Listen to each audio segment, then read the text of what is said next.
বুজাবুজিৰ চুক্তি কৰিছিলোঁ আৰু পিয়াৰলেছে আমাক জনাইছিলে যে তেখেতসকলে গুৱাহাটীত 300খন বিছনাযুক্ত এখন চিকিৎসালয় নিৰ্মাণ কৰিবলৈ আগ্ৰহী। যোৱা 6 মাহ আমাৰ ৰাজ্য চৰকাৰৰ বিষয়াসকলে পিয়াৰলেছৰ লগত একেলগে কাম কৰে আৰু আজি আমি এই পিয়াৰলেছে স্থাপন কৰা নতুন চিকিৎসালয়খনৰ শুভ উদ্বোধন কৰিবলৈ সক্ষম হৈছোঁ। আপোনালোক সকলোৱে জানে যে পিয়াৰলেছ ভাৰতৰ এটা অতি পুৰণি কোম্পানী। তেওঁলোকে প্ৰথমতে ফাইনেন্সিয়েল সাৰ্ভিস বা বিত্তীয় লেনাদেনাৰ কাম কৰিছিলে। পিয়াৰলেছৰ এক্সপানশন হয়, হোটেলৰ সুন্দৰ তেওঁলোকৰ ব্যৱসায় আছে আৰু পশ্চিম বংগত তেওঁলোকৰ 2খনকৈ হস্পিটাল আছে।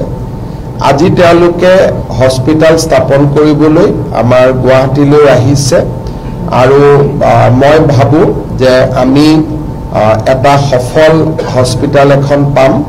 মই তেওঁলোকক শুভেচ্ছা জনাইছো আৰু মই সঁচাকৈ আনন্দিত যে আমি যিমানবিলাক বুজাবুজি চুক্তি কৰিছিলোঁ প্ৰায়বিলাকেই ধৰাতলত দেখা পাবলৈ আমি সক্ষম হৈছোঁ। কোনোবাই কাম আৰম্ভ কৰিছে, কোনোবাই উদ্বোধন কৰিছে, কোনোবাই আমাৰ লগত কথা বতৰা পতা আৰম্ভ কৰিছে।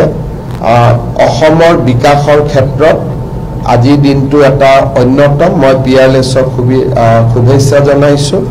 I convey my best wishes to the Peerless Group. They have come to Assam.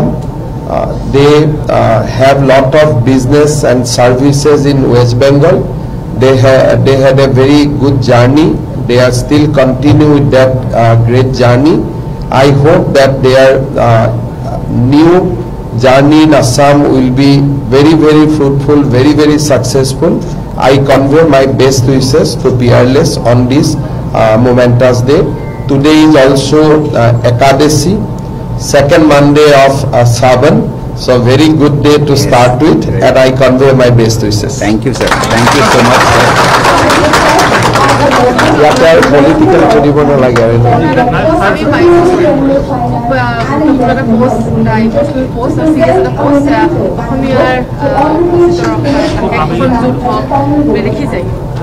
আজি মই এতিয়া গৰুখুটিত গৈ আছো, কথাখিনি তাতে কৈ দিম। ইয়াত আৰু নালাগে হস্পিটালত কিহৰ কাৰণে, তেওঁলোকৰ মঞ্চখন বেলেগ হয়, গতিকে ইয়াত একো নকওঁ। ঠিক আছে। Yes. So it is important concern for Assam and Northeast that mega dam construction is being built by the China. You do not know whether that will be a good thing for Assam or bad thing for Assam. I am of the view that in Brahmaputra more than 70% water are indigenous. The Brahmaputra gets most of the water from Bhutan, Arunachal Pradesh, and the rainwater and other waters from our state itself.